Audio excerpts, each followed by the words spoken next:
Scorpio, so this is for the sun in Scorpio or for the rising sign.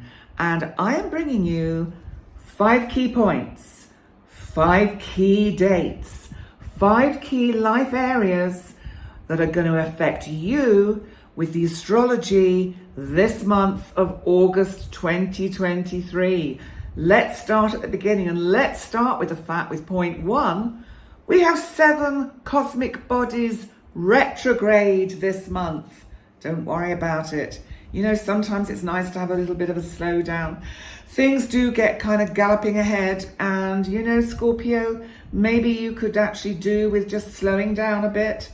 So let's look at what this is about, because one of those cosmic bodies is Chiron, our wounded healer. So you may be aware of old wounds being opened up at that time. You know, this is in a sense what most of us are going to be perhaps experiencing with Chiron retrograde.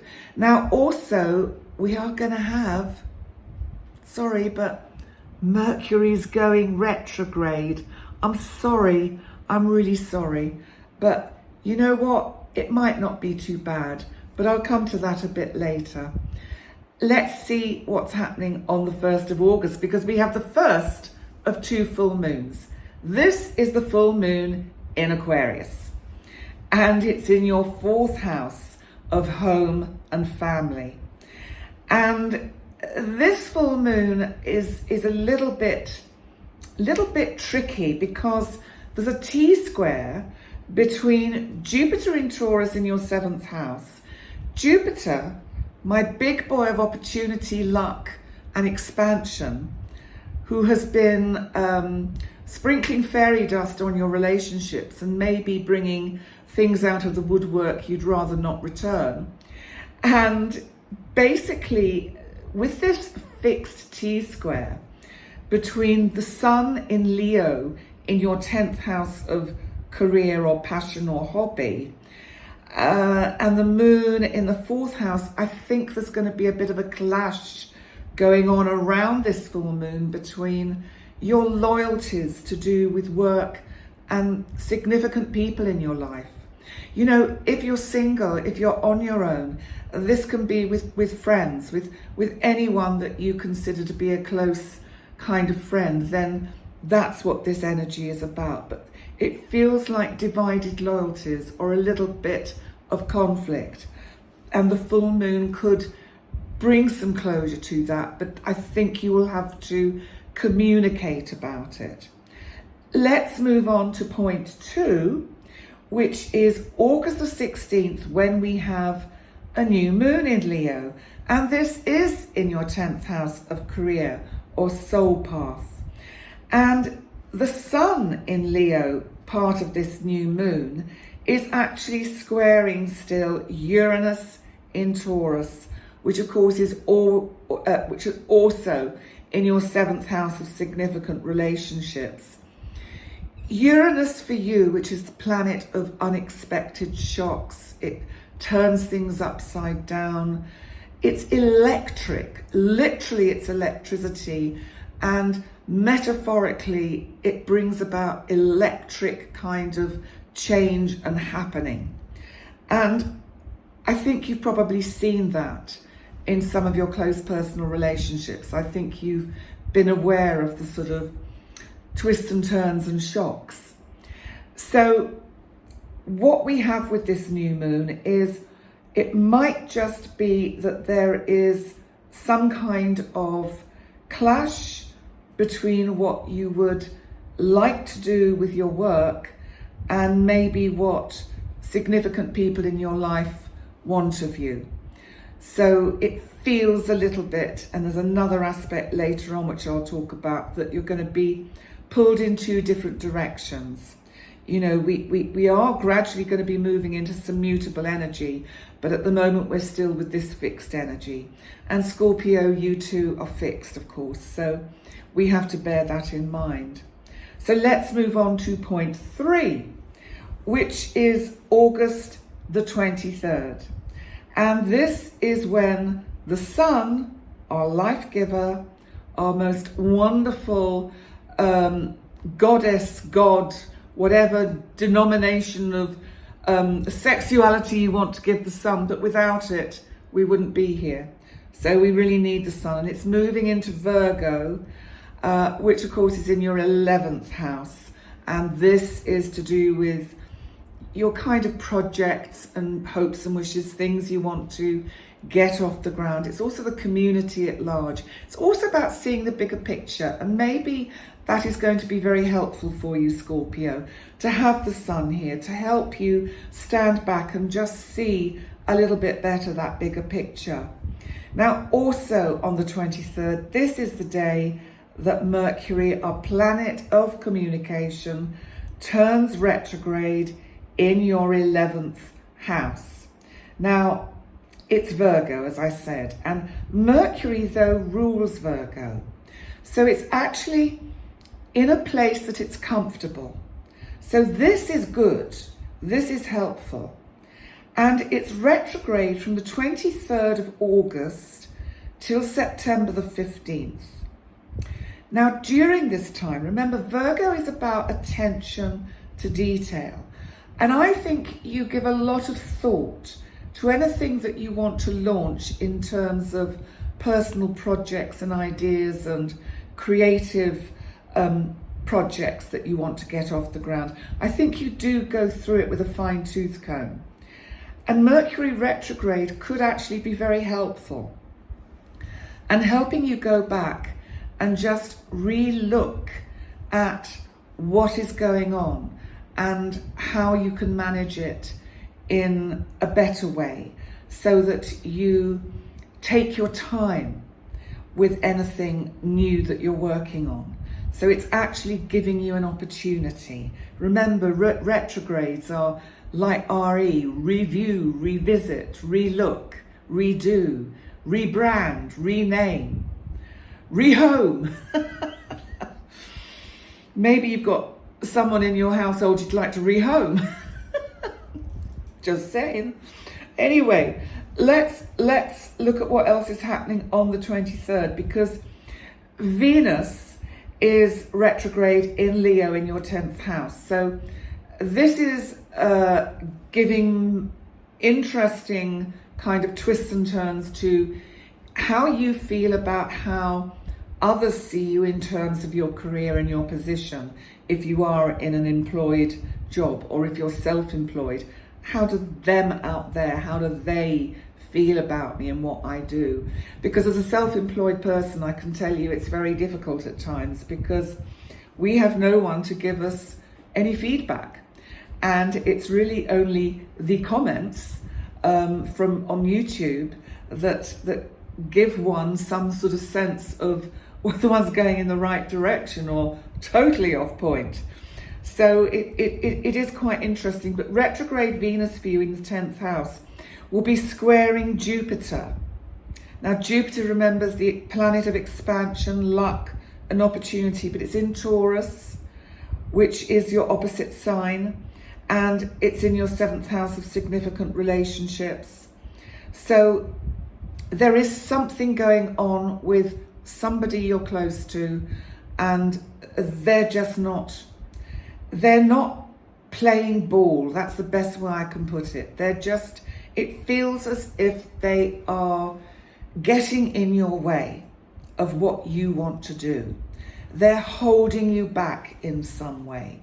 And you can feel this kind of, because Jupiter can expand the negative. So it's like you're feeling this negativity of someone trying to block you from where you want to get to.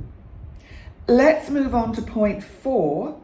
And this is the 27th of August, because this is when the sun, remember I said there's another tricky aspect. The sun in Virgo, in your 11th house of hopes, wishes, dreams and projects, is in opposition to authoritative Saturn in Pisces in your 5th house. Now, Saturn is retrograde.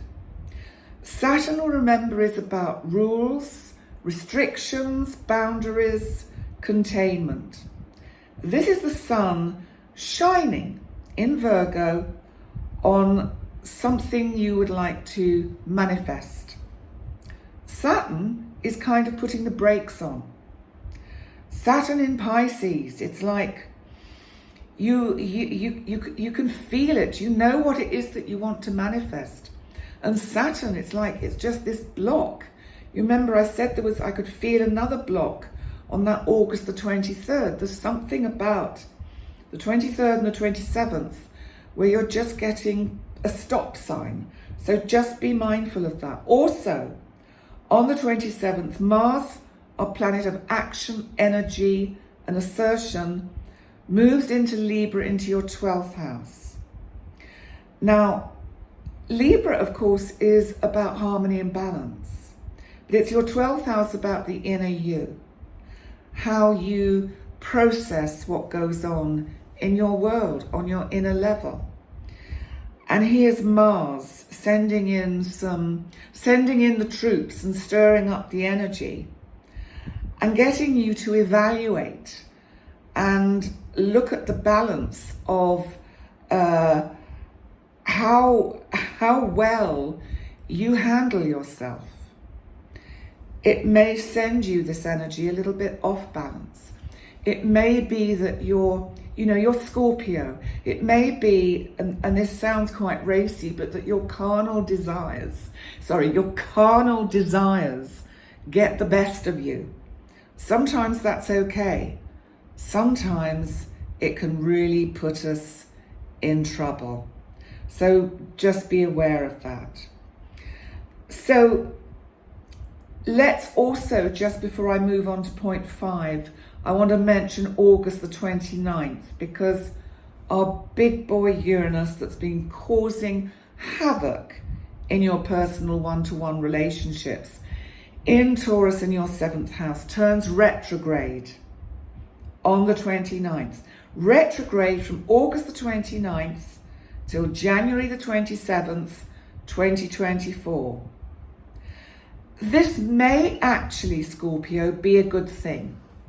This may be very helpful, because I think what it's going to do is give you an opportunity to review familiar ground as Uranus goes backwards and takes you back through situations in your private life where you think, oh, this again.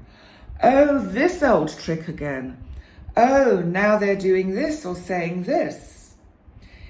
You're more kind of, it's like forewarned is forearmed. You're ready now to nip it in the bud, not to fall victim to any shenanigans coming from another. Now let's move on finally to point 5, which is our second full moon of the month. It's in Pisces and it's a blue moon. And it's in your 5th house of fun. My God, I think you need some, Scorpio. So, but, there's always a but. It's conjunct, authoritative, and traditional Saturn in Pisces retrograde.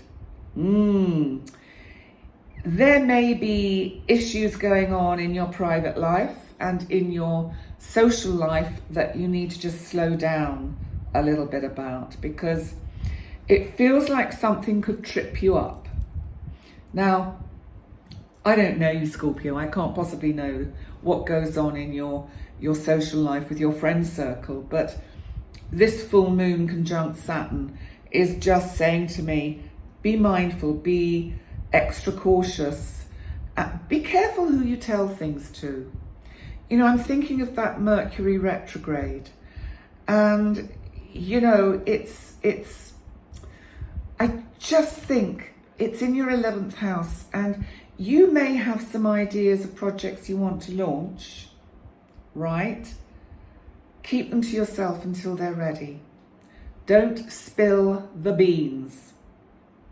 The last thing before I finish your reading is retrograde Uranus in Taurus on this particular full moon event. Trines, which is helpful.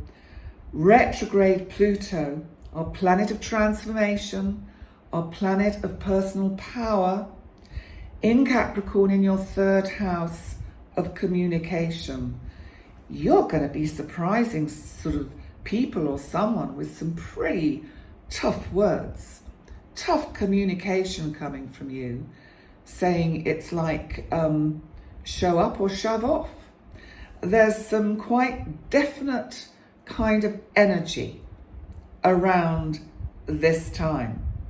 Whoa. And we thought August might just be enjoying summer barbecues, or if you're in the southern hemisphere, log fires and, I don't know, fondues. So let's anyway, but there we go. That's what I think it is for you this month, Scorpio. So please remember to like, comment and subscribe. Thank you so much for joining me. Do let me know in the comments if you like my new studio. I'd love some feedback. It is a work in progress. I haven't got everything right. I'm human. I need help, and I am going to get the help, but it's not just yet. So on that note, I'll say thank you so much, and I'll see you next time. Bye for now.